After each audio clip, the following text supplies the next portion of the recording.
اور پھر آپ صلی اللہ علیہ وسلم مدینہ کے چوراہے میں موجود ہیں.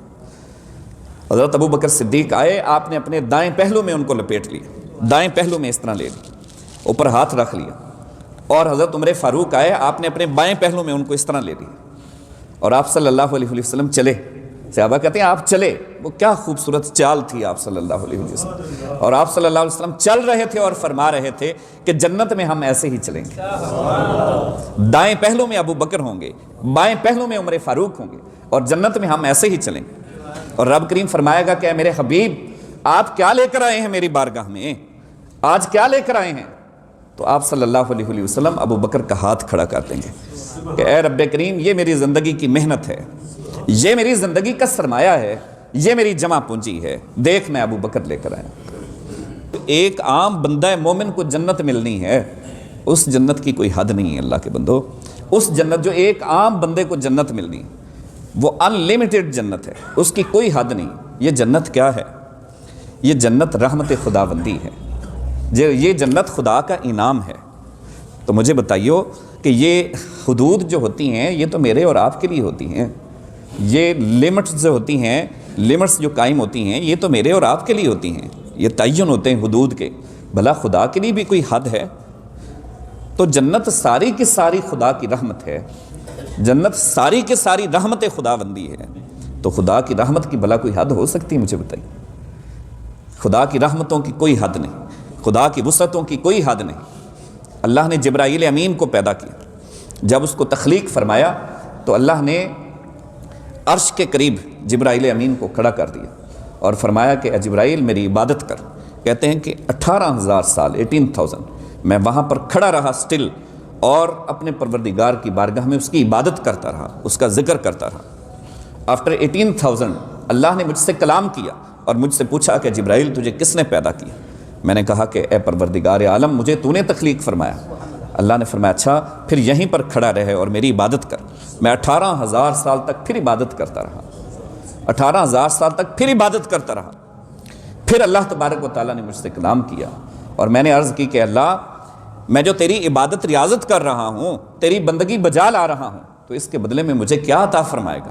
اللہ نے فرمایا کہ جبرائیل میں تجھے جنت دوں گا.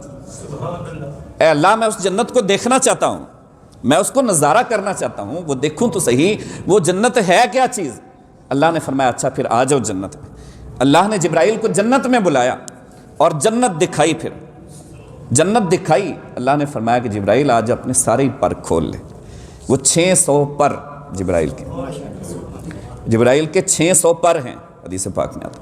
ایک پر اس کا مشرق سے مغرب جتنا ہے, مشرق سے مغرب جتنا ایک پر ہے اس کا.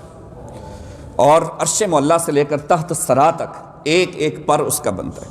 600 پر ہیں جبرائیل امین کے. وہ کتنے بڑے پر ہوں گے.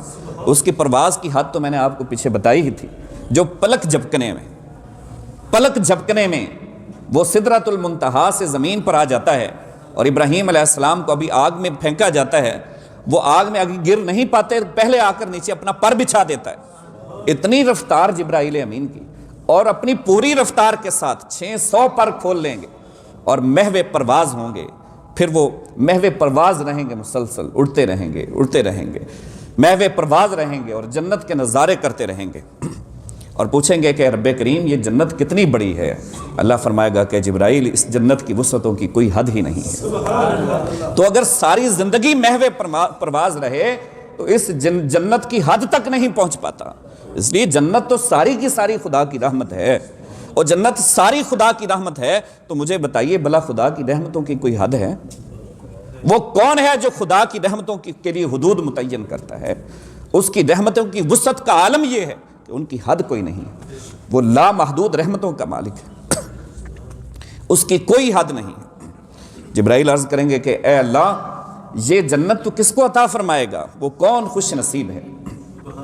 وہ جبرائیل کی 36,000 سال کی عبادت, فرمایا تجھے یہ جنت دوں گا.